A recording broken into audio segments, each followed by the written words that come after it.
I'm absolutely delighted to invite Gilad Atzmon to my home. When I saw his book on David Icke's website, I could not believe what I was seeing. Ordered it immediately and couldn't put it down. It is so informative. It is so accurate. It corresponds to all the information that I've been getting from Monty. It is my great pleasure to introduce Gilad Atzmon to the people who read my website. Hello, Gilad.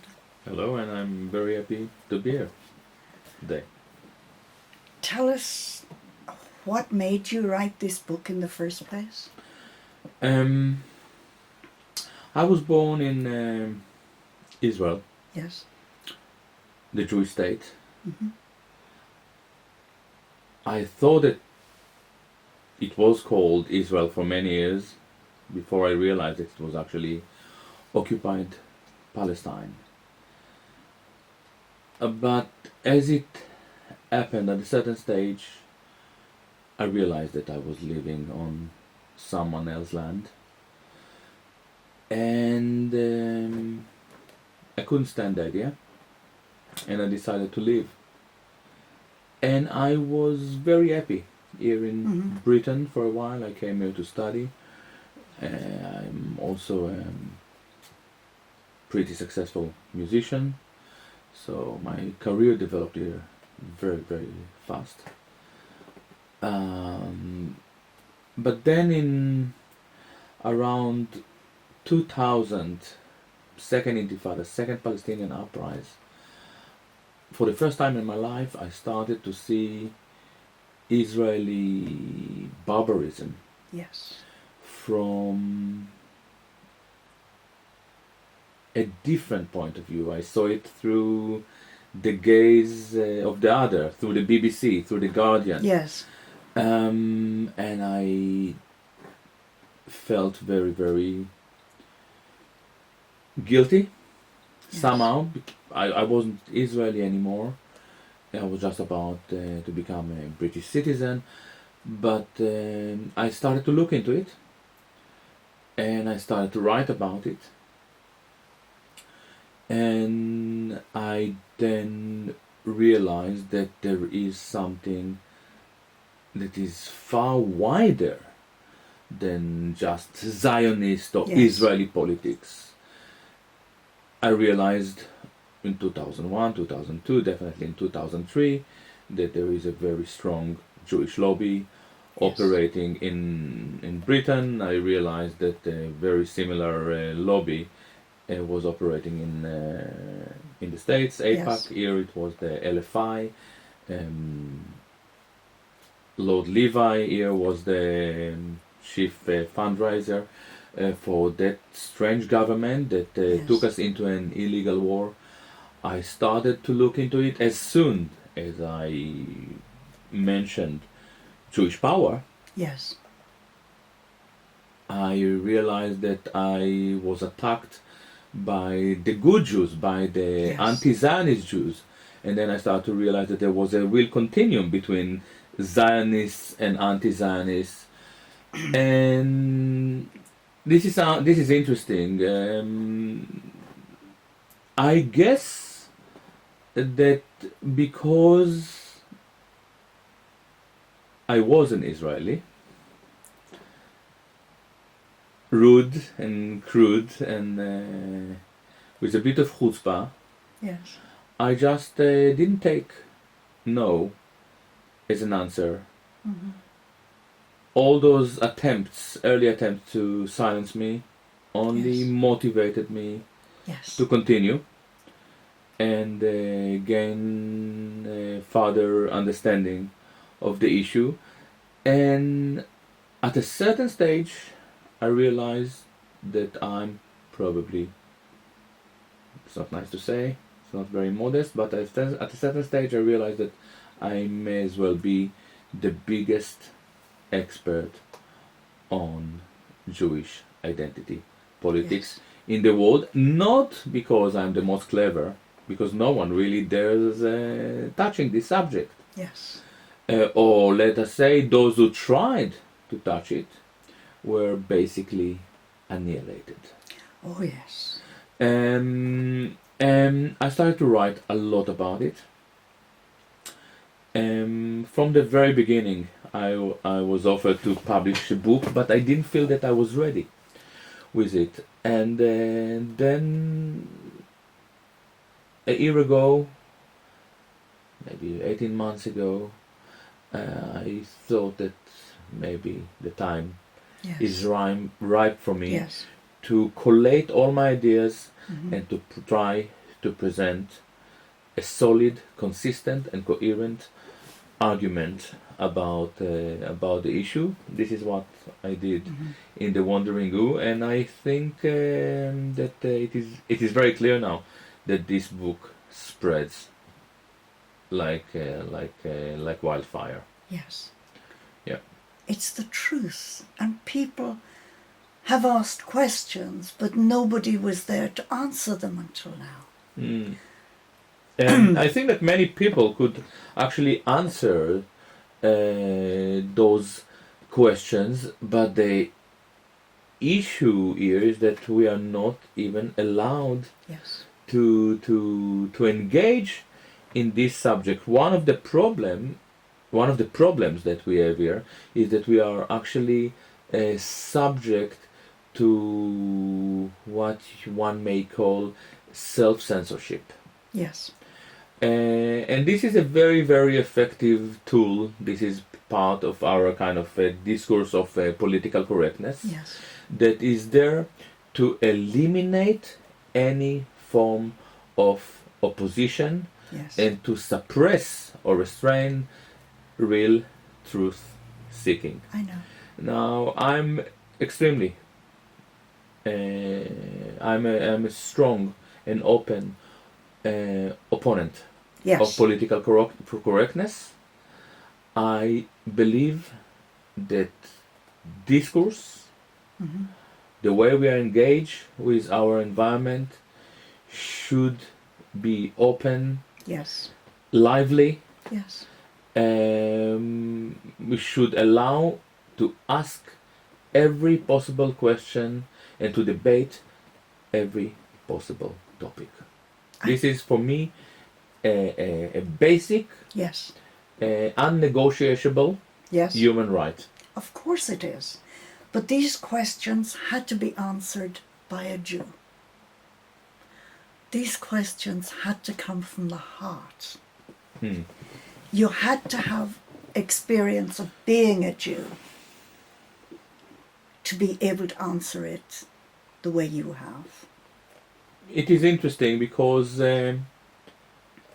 I was born in Israel Yes. and I was an Israeli. Yeah. And Israelis are not necessarily what you may regard Israelis of my generation. Mm-hmm. We regarded ourselves as people who belong to the land. I understand now that Yes. it was a fantasy, Yes. but we didn't really regard ourselves primarily as Jewish. Mm-hmm. And not only that we didn't regard ourselves primarily as Jewish, we had a strong Zionism is basically regarded as the negation of the diaspora Jewish, the Jewish identity. So we were brought up with a lot of opposition to Jewishness, Jewish identity, Jewish diaspora identity, and I must admit that when I came to Britain, and for the first time in my life, realized what Jewish diaspora identity is all about, Yes. it was very clear to me that Zionism, at a point, diagnosing something very problematic Yes. within this identity. For instance, Zionism was a promise to bring the Jews to the promised land so they don't interfere with Goyim politics. Yes. But I was here in Britain learning about Lord Levi being the chief fundraiser of a government that took us to an illegal war that Yes. apparently by now killed 1.5 million Iraqis. We are all complicit in this crime. I was a British citizen by the time Yes. this war took place. And I thought to myself, what is going on? Yes. This is definitely in total opposition to the Zionist promise. It took me some time to realize that actually Zionism, like many other movements, changed. And Zionism doesn't want to bring Jews from all over the world to Palestine. They actually prefer to have Lord Levi and Lord Goldsmith and Wolfowitz and Dershowitz exactly where they are. Oh, So yes. they serve the Jewish national interests and manage to mount pressure on foreign governments. Yes. This is a very problematic thing to say because, as I see it, very many Jews are actually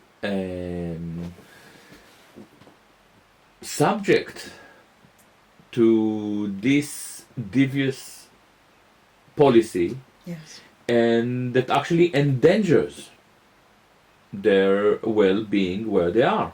Yes. Most of my Jewish friends have nothing to do with Lord Levi, Lord Goldsmith, Dershowitz, and Abe Foxman. Yes. They're playing in my band.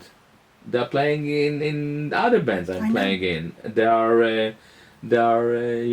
We meet in the pub whenever I have time to go to the pub, and they have nothing to do with it. And I think that it is a very complicated discourse, and in the Wandering Who, I really tried to understand what does it mean to be a Actually. Jew Yes. in the current climate. Yes. And the current climate is very volatile. It's extremely volatile. Now you ask a question that interests me. Where did they come from? Where, all of a sudden, it's as if Jews came out of nowhere and suddenly they were in positions of power everywhere. Mm-hmm. It happened very quickly, didn't it? Yeah. And it is natural. This is not Yeah. something particularly Jewish, I think. Along the 19th century, Jews were emancipated all over Europe. Yeah. This was a very interesting process because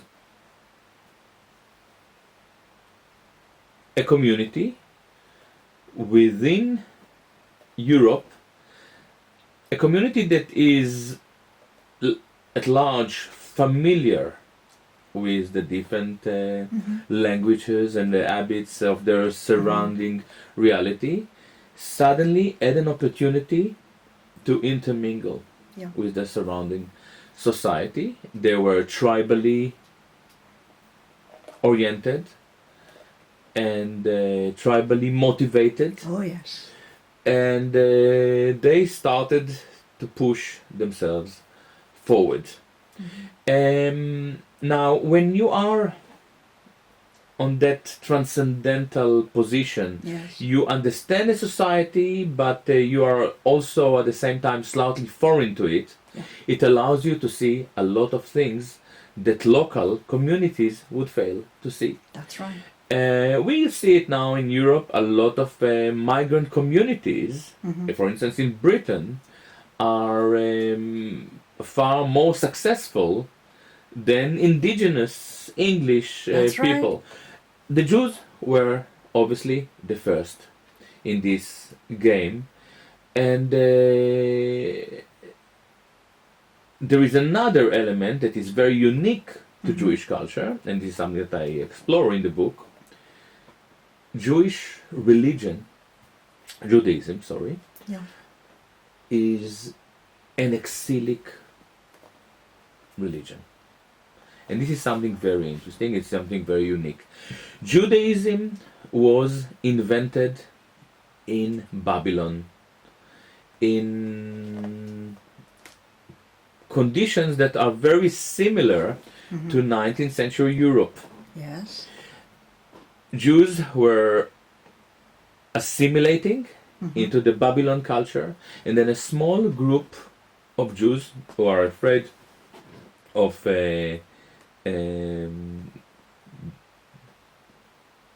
being melting into nothingness, Yes. disappearing, Yes. bringing this new, relatively new then, an identity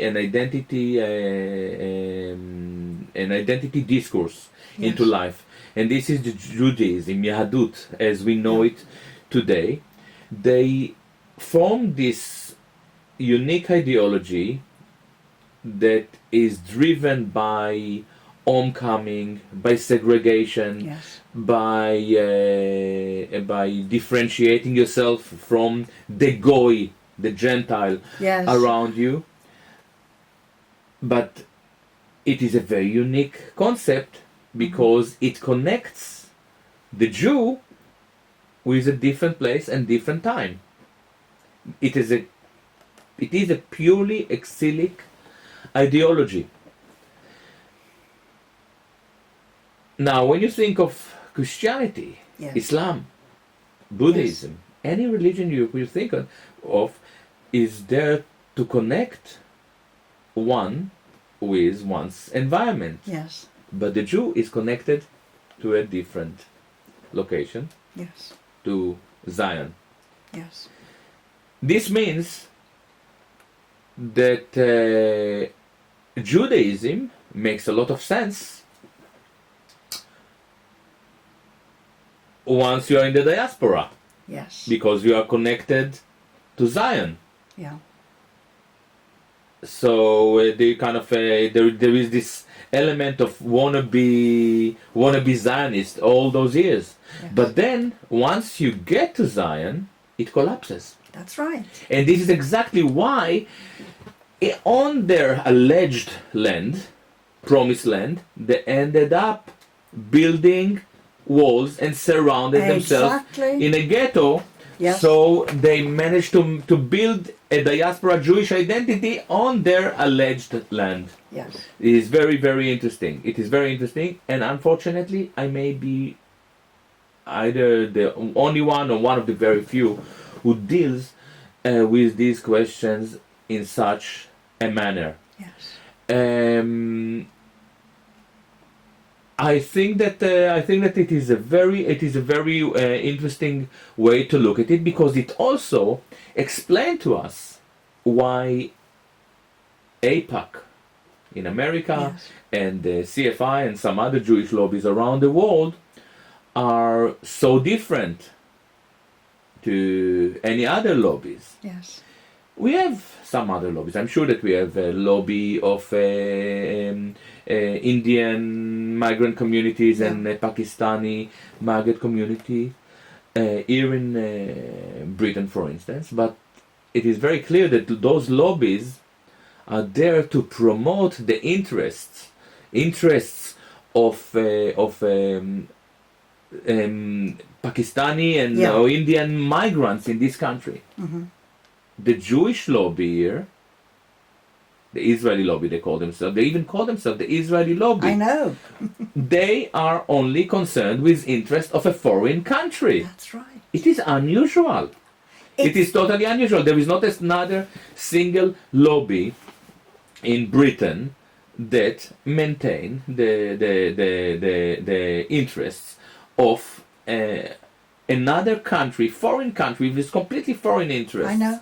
In our midst. Now, the problem is that 80% of the leading party here, 80% of the leading party's MPs are friends of Israel. I know. Now, this is This you ask yourself, how many of them are friends of Coventry? Exactly. You know, how many of them are friends of Liverpool? How is it possible that 80% of our leading parties Yes. MPs are serving foreign interest? This is now a clear betrayal. It is. It is on the verge of treason. It is. It You're is on the verge of absolutely treason, right. and I think that what we saw, the resignation of Liam Fox, Yes. is a classic example, because Liam Fox, with his, shall I say, boyfriend, Yeah. or best friend, they call him in the Yes. papers, were actually in direct contact with the Mossad. This has been established. They were warned about it by the MI6.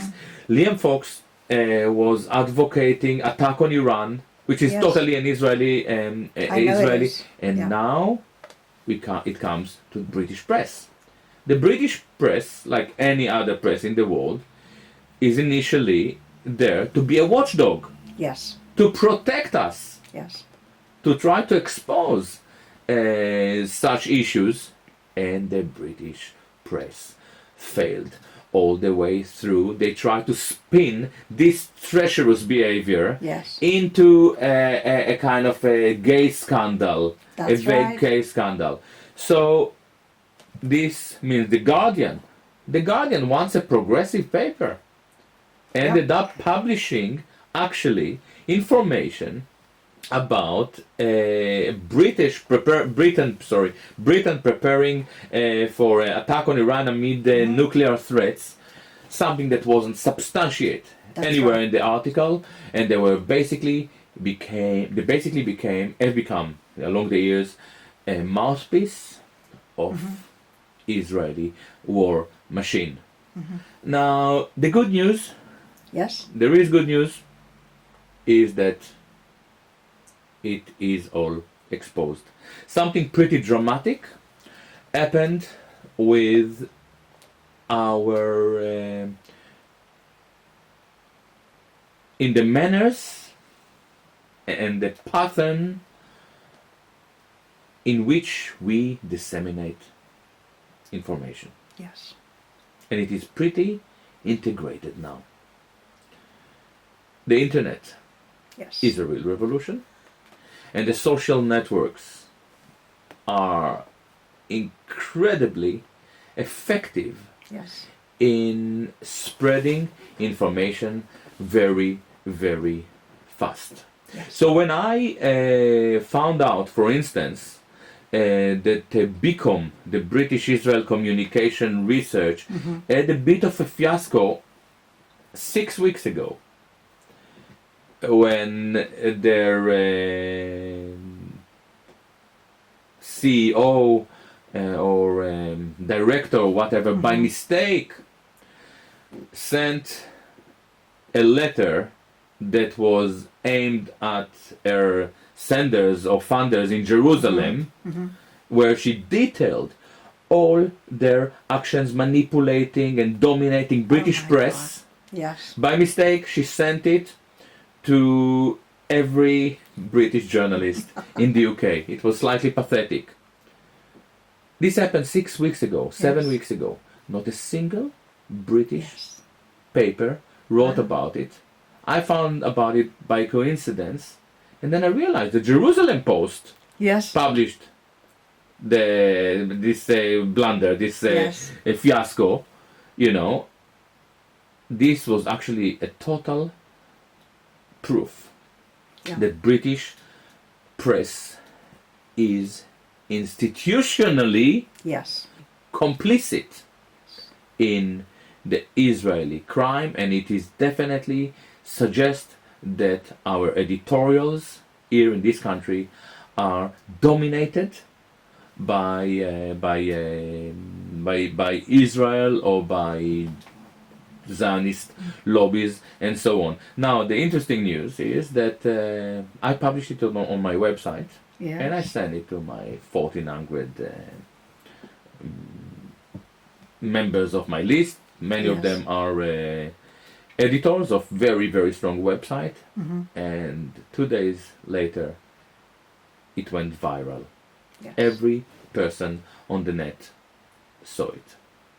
You know, I had thousands, tens Yeah. of thousands of people reading it on my site and on other site. Mhm.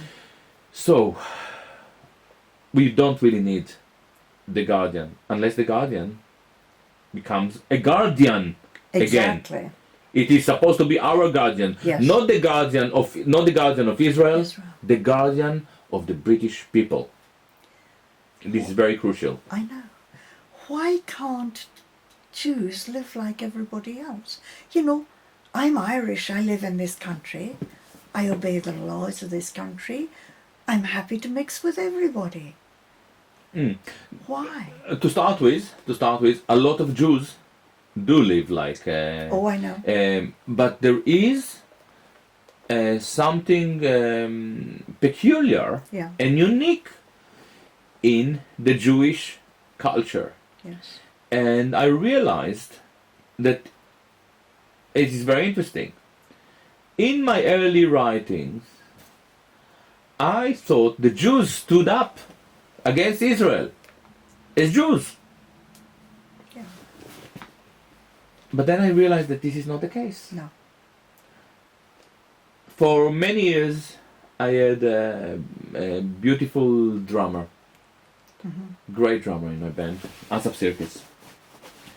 The, we were playing together probably like 9 or 10 years together. Mm-hmm. And Asaf was raised in an Israeli settlement Mm-hmm. because his father Yes. was a settler for a while Yes. and right-winger. But Asaf wasn't at all interested in politics. He's the most non-political Yes. person I've ever come across. Yes. And he came to Britain because he didn't want to live in a settlement. He didn't want to live in Israel. Mm-hmm. And he wanted to develop his music career. And he's definitely one of the best drummers in the world.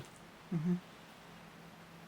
And I always looked at Asaf as a test case, as a taste case.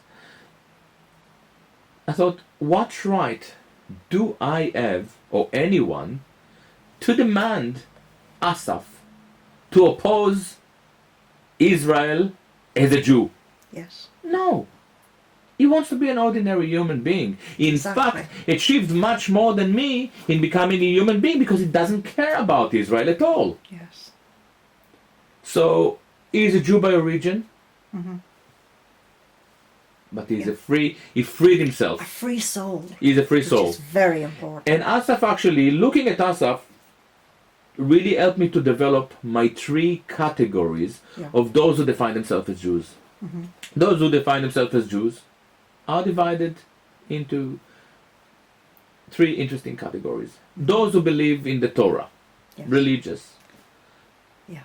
I don't deal with this group. Yeah. Some of them are very nice people, some of them are not, like all other groups. I don't deal with them in particular. And other people who define themselves as Jews are people who identify, sorry, again, the second category are people who are Jewish by origin. Yeah. Again, this is for me an innocent category. Some of them are great, some of them are the most wonderful people, some of them are not. The third category are those who identify themselves primarily Yes. as Jewish. So they say, I'm a Jewish anti-Zionist. I'm a Jewish Zionist, as opposed to Christian Zionist. Yes. Yeah? I'm a Jewish saxophonist, rather than a saxophonist who happened to be of Jewish Exactly. origin. And this is indeed a very, very problematic category. And even with this group, I'm sure that there are some people who are quite nice and, Yes. and humanly driven. I They are know. just slightly misguided. And this is where I try to intervene and to tell them, listen, you know what I'm trying to do in my book? I want you to think again. Yes. Are you a Jewish anti-Zionist or a Zionist who happen to be of Jewish origin? And quite a lot of them are saying, you know what, you're right. Yes. I'm an anti-Zionist, and yeah, I'm not Jewish. I'm not religious. Yes. I'm my origin shouldn't be part of my political argument because I don't follow any particular Jewish traits, cultural, or religion, Yes. or whatsoever. Yes. And I think that this is where I've managed to develop a very interesting discourse that helps a lot of people to understand what is going on. I am giving talks almost every night now, and as it happened now, the book is now out for a month, and wherever I go, I see people coming with the book, Yes. and they understand what Yes. I'm trying to do, and they ask some very clever questions, which is brilliant because it makes me think. I know. Now, Jewish people believe they were chosen. My husband from the other side of life says the Supreme Being didn't choose any race or people over anyone else. That was a deal done with the Roman Catholic Church when the Roman Catholic Church got together with the Jews and decided to work together for a big takeover. Now, not many people realize that the Vatican and the Jewish bankers are one. And that's only coming out into the public domain now, that they work together. That the Catholic Church is not what they thought it was. Okay, let me confess Yes? that I'm not an expert Yeah. on the issue, and I certainly wouldn't come with such Yeah. a statement. But the way I think, I don't need to go that far back, because I mainly deal with Jewish secular identity. Yes. One of the difference between this book and previous literature is that quite a lot has been written about the origin of the Jews, or the origin of the European Jews, the Khazarian, Yes. the history of the Khazarian, which is very interesting. Quite a lot has been written about the Talmud, and it is in its non-ethical teaching. Very interesting, and I accept it, and I was very impressed by the amount of literature about the Yes. subject. One name that we should mention is Israel Shachak. But Israelis do not know the Talmud.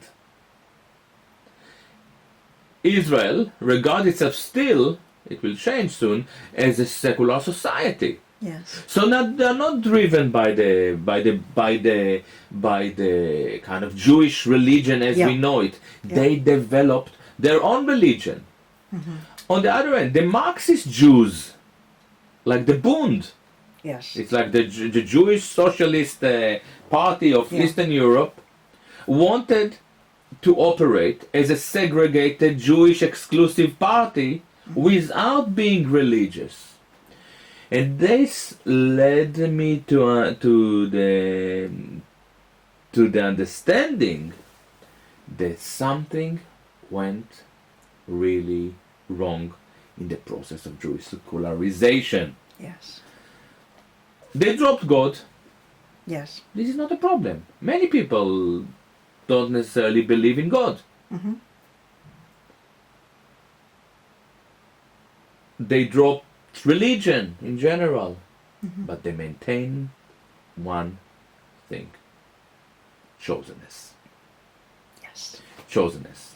Israelis and Zionists must believe that they are chosen, because if they are not chosen, they wouldn't claim the promised land to themselves. That's right. They took the Bible, a spiritual text, and turned it into a land registry. That's right. And they wrote it themselves anyway. Probably. Yeah, I agree with you. In Babylon. Yeah. Yes. All right. So this is a very unique. This is a very unique tendency that we have to understand, and this is why I argue that Jewish culture and Jewish secular culture should be there, scrutinized by every academic on this planet. Yeah. But as I heard today, two academics who shared platform with me a few weeks ago, you know, very important academics here in the UK, were found out today that the universities received some threatening letters Yes. from the Jewish lobby, you know, and Yes. for so far the universities were very interesting. They said, listen, we do believe in freedom Freeze. of speech. Yes. Now, whether they do believe in freedom of speech or don't, it's a big question. We will see. But I certainly believe in freedom of Yes. speech. And I'll say whatever I want to say. Yes. If I'm wrong, stand up and tell me, Gilad, you are wrong because of A, B, Yes. C.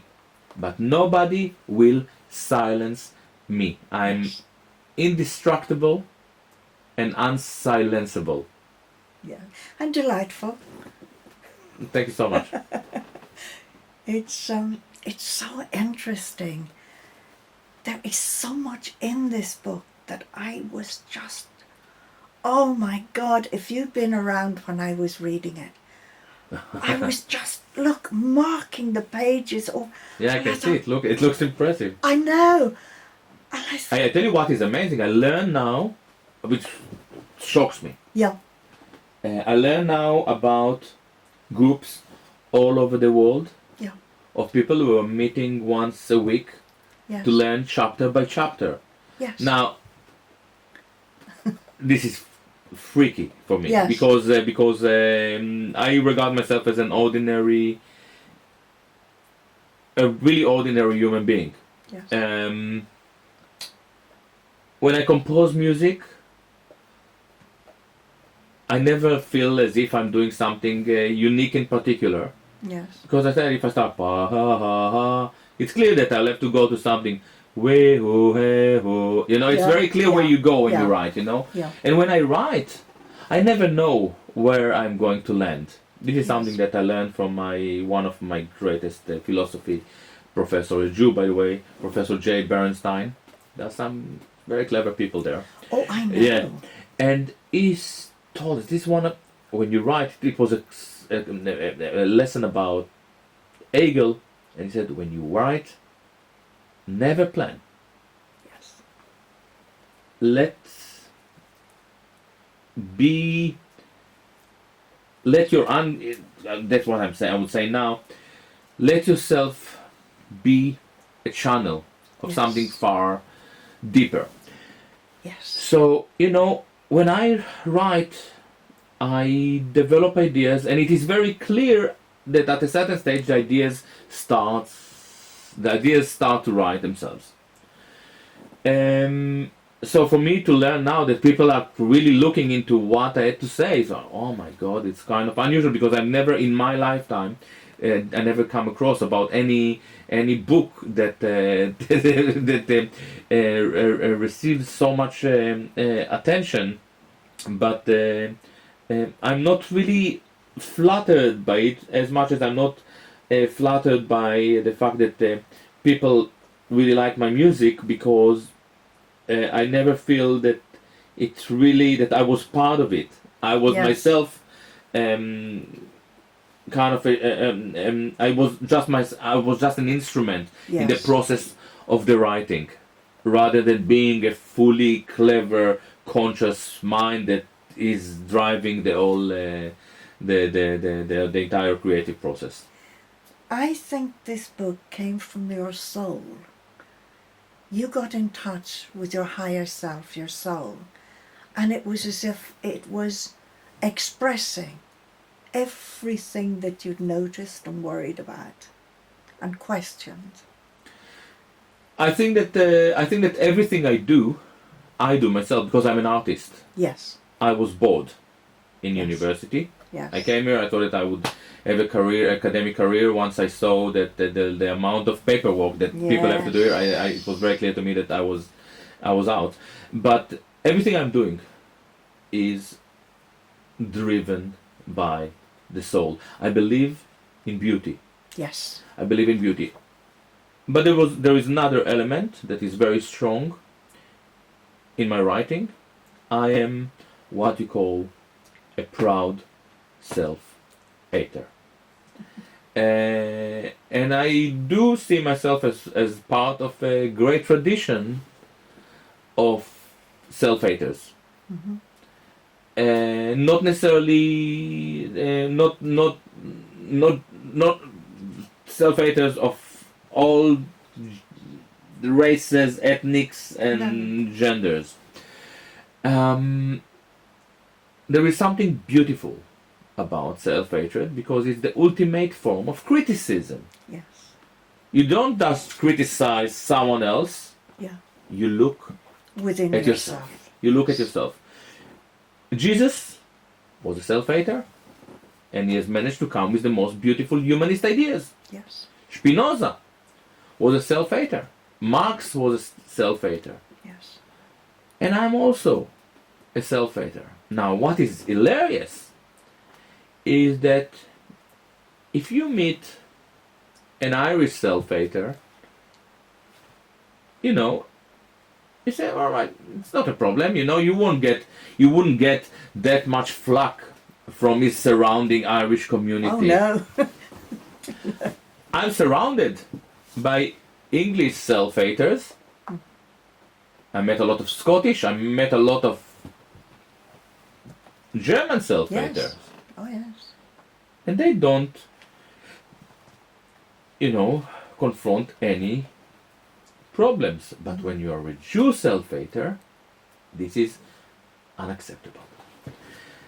The Jews around you wouldn't accept it. Now, this is very interesting. Why is it that when I hate myself, other Jews are offended? This is a big question. And I think that the reason is because when I hate myself, other Jews feel exposed. They feel that the secret Yes. has been revealed. Yes. And this is why they nailed Jesus to the wood. This is why they excommunicated Spinoza. And this is why they invest so much energy to silence me. But there is something very interesting. The more grief and pain they inflicted on Jesus, the greater he became. Exactly. The greater the message became. Exactly. The same happened with Spinoza. Yes. And I'm very sorry to say that the more pressure or the more pain they insist to inflict on me, the greater attention my message receives, and the support to my work now is enormous. It's something that is much greater than I've ever expected. I know. The amount of people who visit my site a day is like Wembley Arena. Yes. And I'm a jazz artist, so I'm playing in places with 150, 200. Last Friday I played 500. This was big for us, So in a way, in the night I play in small jazz gigs, but during the day I'm kind of preaching, apparently, on Wembley Arena on a daily basis. Yes. And this is something that is all due to their clumsiness. Now, Yes. I'm happy to talk to every Jew Yes. on this planet and to discuss these issues. because I think that it is most very important for them, It for is- many Jews to Yes. understand. Jews who are the third category are politically Yes. orientated as Jews. Mhm. It is very important for them to understand what is going on here. Yes. The world is changing now, you see, and the Jews were not prepared for the changes that are happening. Monty said something that he always reminds me of. When he died, after he died, he said, all religions have got it wrong. The only people who are remotely right are the Buddhists, but they're wrong too. Religions are a control system. Mm. Yes, there is a God, a supreme being. Yes, of course there is. But the religions that people try to live up to are just control systems, that's all. I partially agree with Yeah. it, and I think that we have problem with institutions, Yes, and religions are institutionalized. yes. But I must tell you that for me, to read, to start, and it's something that happened to me in England, Mhm. when I started to read about Christ, Yes, living in England, being horrified yes. by what I started to understand to be the Palestinian plight, Yes, I really felt that Christ's story is very similar to my experience, yes, the Good Samaritan. yes. And for me, loving your neighbor Ah, yes. became a really crucial Yes, insight, and this insight is still evolving. For instance, in 2 months ago, I spent some time with a great activist, Ken O'Keefe, and Ken spoke a lot about being a world citizen. And for me, I thought, a world citizen, what is world citizen? Is a cosmopolitan, is he a Marxist, you know? And then, in a lecture room, he spoke about this experience of being a world citizen, and he spoke about being responsible to your planet.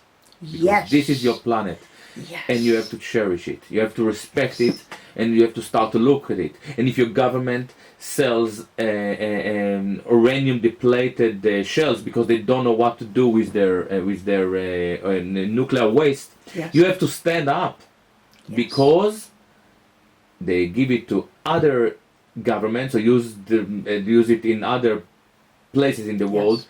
to nuke your brothers and Yes. sisters, human being. Yes. Ken spoke about it, and I started to understand the broad meaning of loving your neighbor. Yes. And loving your neighbor means also that we are not just responsible for the planet and our brothers and sisters Yes. all over the world, but it also means that I am still responsible for the Zionists and the Jews. Yes. I'm responsible. I wrote this book, and it is down to them to read it. Yes. It is down to me to tell them again and again, you are not on the right path. You are not serving yourself That's well, right. but if this is not enough, you are also endangering our entire planet. Yes. With your ludicrous Yes. ideas that you repeat every day, talking about nuking Iran or whatever, you are really bringing a disaster on yourself. This is my duty. I can only do it. I'm a musician and a writer. So my music is there to provoke thinking. Yes. My writing is there to provoke thinking. I'm not a violent person. I'm not a military man. No. These are my tools. These are my instruments, and I'm doing it. I'm doing it to you now. But I'm they're doing very it every night. effective. I hope so. Very effective. I hope so. It's so.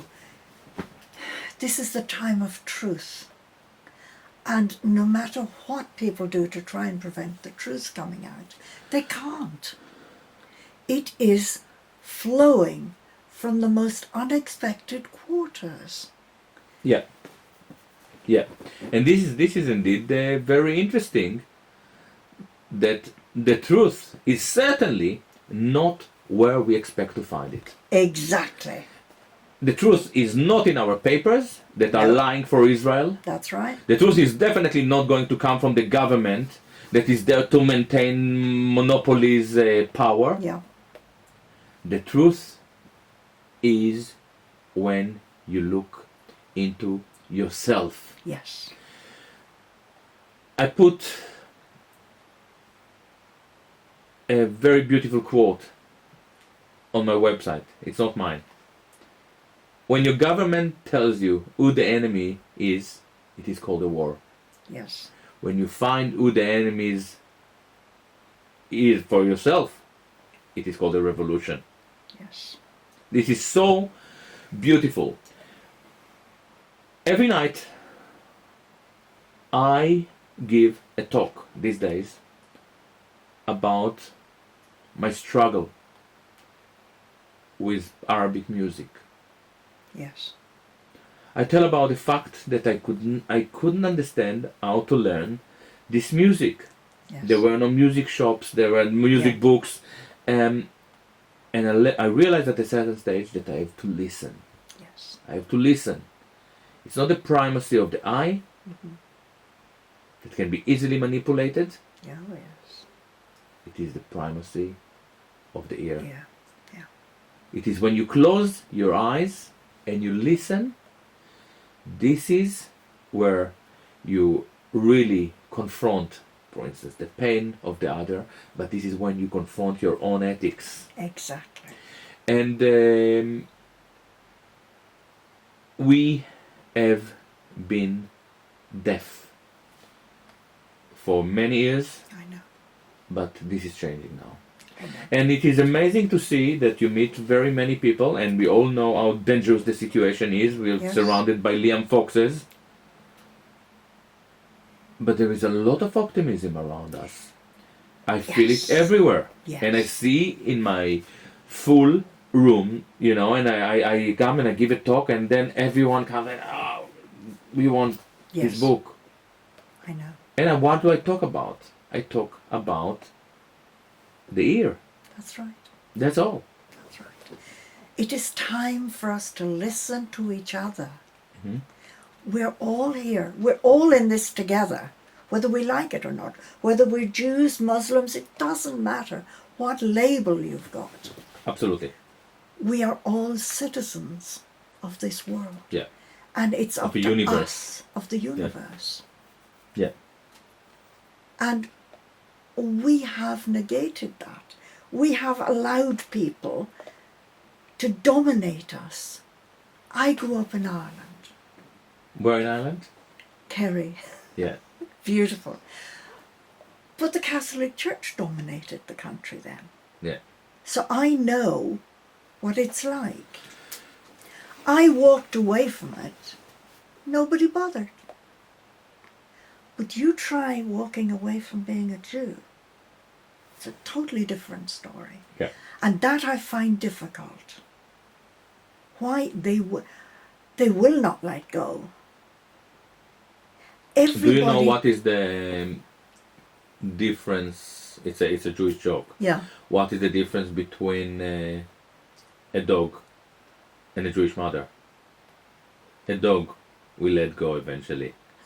You know, this is Yes. it's a good Jewish joke. Jewish jokes are very revealing. Yes. Yeah. There is there is an opportunity. Oh, sorry. There is one way to look at it. is to regard the entire Jewish epos as a tribal maintenance Yes. template. Yes. That's what it is. I know. Why do they eat kosher food? Yeah. They eat kosher food, so when you come to a new town, you can't just have fun. Yeah. You have to find the kosher butcher know. or the kosher restaurant. Yeah. And once you find a kosher restaurant, you meet another Jew, and he Yes. brings you to his home. Yeah. And then if you have a daughter and she has a son, maybe we can do something, or maybe we Yes. can do business.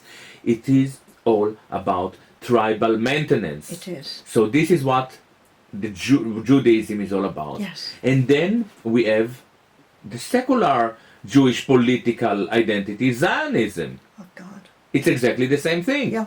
I know. They said, let's stay together. Okay, we don't believe in good, but we stay together.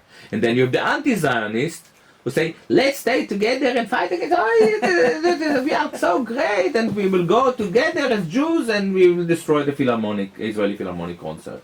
There is something very deep in this tribal maintenance. And Yes. then Gilad Atzmon, who is indeed the ultimate enemy. Why? Because I really fight with everyone. Yeah. I tell Zionists, listen, you want to be people like other people, fine, but no other people wants to be like other people. So you're kind of on a dead end there. And they're unlike any other people. At the time of Operation Cast Lead, 94% of the Israelis supported murderous genocidal tactics against Palestinians. I cannot think of any other nation I know. that would support such murderous acts I know. in such a vast majority. So you're not like any other people. So Zionist is clearly gone. I go to the Jewish anti-Zionists and tell them, what are you doing?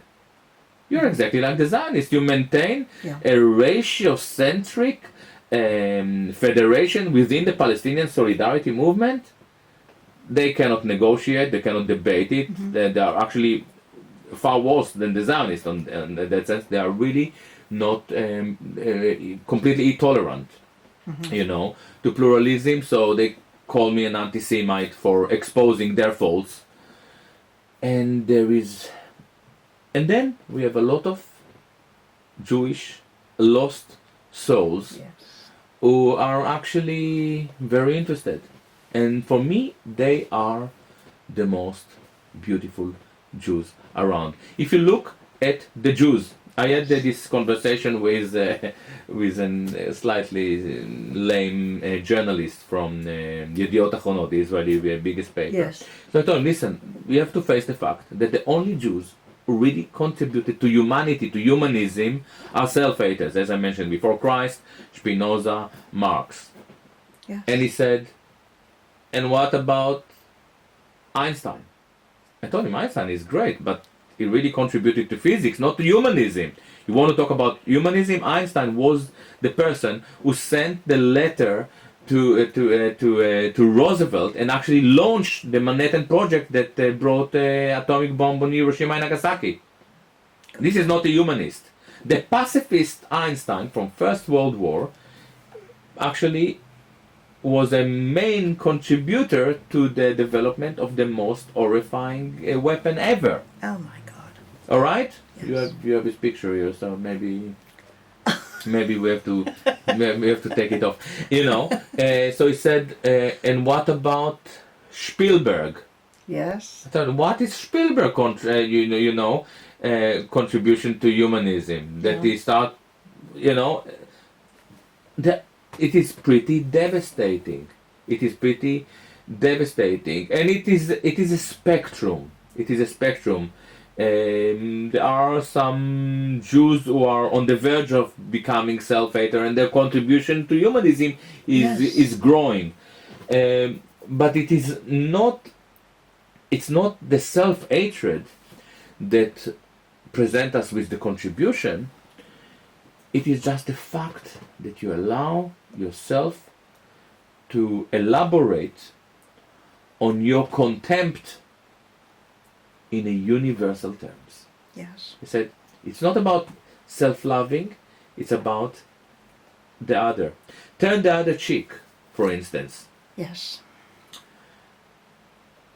Took me very many years to understand the strength of it. Yes. I realized, for instance, that when you ate someone, when you inflict pain Yes. on someone, you're actually subject to your own vengeance. If I'm very Yes. brutal towards you, if Yes. I'm very brutal towards you, I must be horrified by the idea that you may be also as brutal as myself. Exactly. And this is something that we see in Israel all the time. So basically I project my own brutality on you, I become more horrified, Yeah. and the more hopeless you become, Yeah. the more brutal I become. Yes. This is what we see in Israel. The I know. more miserable the Palestinians are, the more sadistic Yes. the Israeli collective becomes. This is why 94% of the Israelis support, a genocidal tactic on people that were sitting there and were subject to barrages of white phosphorus. I know. And I realized only at the time of Operation Cast Lead, I realized that how genius was Christ's turn your other cheek. Yeah. Because the only way to get yourself out, to drift away from this vicious circle, is to turn the other cheek. To say, I know. sorry, Yes. here I am. I know. It's This is the real meaning of peace. And this is Yeah. something that we don't have in Israeli culture at all. yes. It's all vengeance. It is. And this is something that we also, I don't think that we have it in Jewish culture. I argue all the time that shalom doesn't mean peace, it doesn't mean harmony, it doesn't mean reconciliation. Shalom, as we know it in contemporary Jewish culture, means security to the Jews. Yes. Yes. My husband used to say when he was alive, we absolutely adored each other. We had a fantastic relationship. And he used to say, Jews don't do love, darling, they only do money. And I didn't understand that until after he died. They don't seem to... Love is important. When you have love in your life, you have everything. You don't want for anything more. When Monty and I were together, there was nothing anybody could have given us. We had it all. Why don't people talk about love anymore? If people opened up to love... You know why? Tell me. Because I think that our entire environment went through a dramatic change, and it is totally Zionized and materialized. Yes. So in order to sustain ourselves, we have to make money. Yes. And love, if you're lucky, is secondary. Yes. If you're lucky. And this is exactly why this book is important. I want my readers to start to look at the values that made us cherish yes. life in the first place. Yes. And this is love. and this is empathy, and this is beauty, Yes. and ethics, and love, Yes. and money Yes. is Money down. does not make you happy. Money does not make you happy. Money does not make you happy. No. Material things don't make you happy. And this is a real crucial Yes. point to think about, and I think that one of the problems, it is a systematic colossal failure of our Yes. society, but where are we now? Yes. We are just in the beginning of a devastating financial turmoil. We are Yes. all going to be poor, very poor anyway. Why we are poor? Because we are not productive. Why we are not productive? Because we are service societies. Exactly. Why we are service societies? Because we were stupid enough to follow the prophet of service society, Yes. namely Milton Friedman. Yes. Now, Milton Friedman had a good reason to believe that it could be a service society. Yeah. Because Jews were service society through their entire history in the diaspora, Yes. for a lot of reasons, because they couldn't they couldn't join the productive sectors and so on. So they end up in banking and lending and so Yes. on. But Milton Friedman was very, very wrong. Jews could be a service society because a lot of people walked around them. Yes. But to create a full society of merchant is sickening. Yes. It doesn't work because man, a woman, human being is defined by productivity. Yes. And this is what we have to achieve again. And I must say that CFI, Conservative Friend of Israel, and AIPAC are not going to lead there. No. We need British people, American people, French, Yes. German, that can lead us again into productivity that will bring Athens back instead of Yes. Jerusalem. Yes.